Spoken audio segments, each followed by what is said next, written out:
आप सब भी ज़्यादा से ज़्यादा रियाज करी गला खाती, काहे कि गला जो है बहुत ज़रूरी बा भैया। आलतू फालतू चीज़ के खा के, आलतू फालतू चीज़ के पी के गला खराब ना कइल।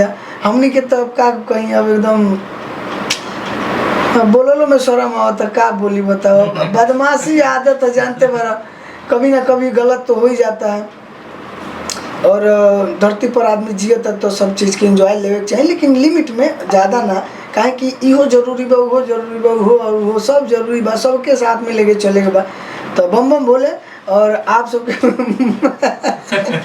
अब ज़्यादा कुछ सोचने की जरूरत नहीं है, बम बम बोले के नाम ले लेनी तो कुछ और ही मत सोचिए लो तलो, तो बहुत ज़्यादा दिमाग लगा लो भैया। तो देखिए ये बहुत ही गाना हम सुनाए जाते हैं आप सबके यही ताल में बढ़िया बा।